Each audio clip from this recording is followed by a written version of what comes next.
कल 24/11/24 की घटना है। और उसमें हुआ क्या कि सिवायपट्टी थाना अंतर्गत रघुई मठ के आसपास कुछ लोगों के जमावड़े की सूचना मिली कि जो कि अवैध हथियार के साथ जमा हुए हैं और किसी बहुत बड़े आपराधिक घटना को अंजाम देना चाह रहे हैं।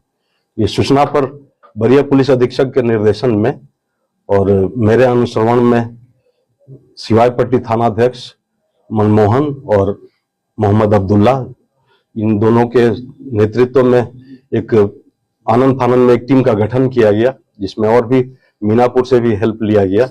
और ये जो टीम गई रघुई मठ के पास से 2 लोगों को गिरफ्तार की, जिसमें एक पंकज कुमार उर्फ अमित कुमार उर्फ छोटा डॉन और दूसरे मुकेश ठाकुर। ये दोनों लोग वहां से गिरफ्तार हुए। पंकज कुमार के पास से एक पिस्टल बरामद हुआ और 4 कारतूस, और मुकेश के पास एक देसी कट्टा, लोडेड देसी कट्टा था, जिसमें कि 315 का गोली लोड किया गया था। इस तरह से दोनों, और इन लोगों ने अपने बयान में बताया कि मेरे साथ मुन्ना उर्फ रावण भी था, यानी कि एक मोटरसाइकिल पे 3 लोग थे। रावण भागने में सफल हो गया। क्यों का आपराधिक इतिहास इन लोगों का हम लोगों ने गणना किया तो दर्जनों आपराधिक इतिहास है। और पहले जो मिथुन का नाम आपने सुना होगा, मिथुन जो अभी जेल में है, वो पहले इस गैंग को चलाते थे। उनके जाने के बाद से छोटा डॉन गैंग चलाने लगा और मुकेश, ये दोनों मिलकर गैंग चला रहे थे। रावण इनका सहयोग कर रहा था। इन्होंने जैसे पंकज कुमार उर्फ अमित कुमार उर्फ छोटा डॉन, पेशर अरुण प्रसाद जो कि गदौली चौक के हैं, सिवायपट्टी अंतर्गत ही है, और दूसरा मुस्तफागंज का है ये मुकेश ठाकुर, पेशर कंतु ठाकुर।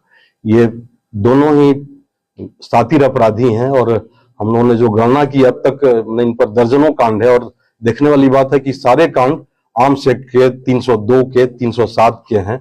2013 से ही ये लोग सक्रिय थे।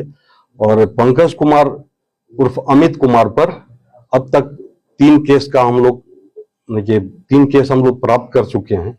एक तो 164-24 जो सिवायपट्टी में इसी कांड के निमित्त दर्ज किया गया। इसके अलावा 234-24 मीनापुर का, इसमें भी पंकज कुमार की संलिप्तता है।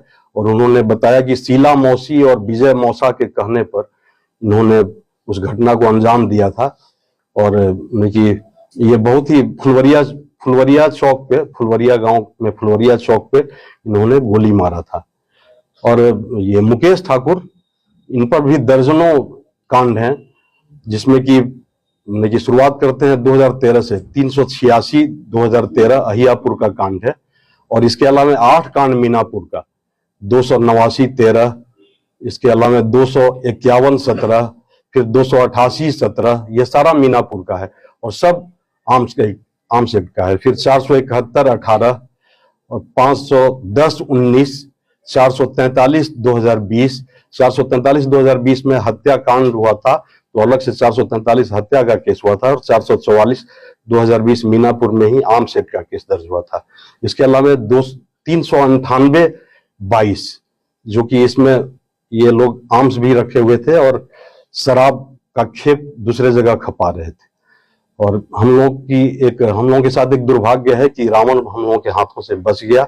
रावण उर्फ मुन्ना, और उसके भी तलाश में हम लोग रात भर ये जो सिवायपट्टी मीनापुर थाने की टीम और कांटी थाने की टीम, तीनों ये रावण उर्फ मुन्ना की खोज कर रही थी, लेकिन अब तक वो प्राप्त नहीं हो सका। कुछ पूछताछ बताया क्या अपराधी घटना को अंजाम देने के प्रयास में थे?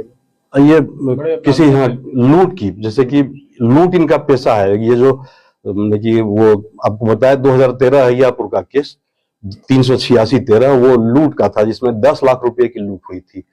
फिर आपको 471 18 जो केस है उसमें 6 लाख की लूट हुई थी। तो ये लोग किसी बड़े लूट की घटना को अंजाम दे रहे थे, ऐसे हम लोग हाँ, इसका तो अभी हम लोग पता कर रहे हैं। और इसमें सिवायपट्टी थाने की जो टीम थी उसमें मोहम्मद अब्दुल्ला, मनमोहन थे और साथ में 3-4 कांस्टेबल भी थे, जो कि एक बहुत ही अच्छा कार्य किए हैं। इसके लिए इनको पुरस्कृत किया जाएगा।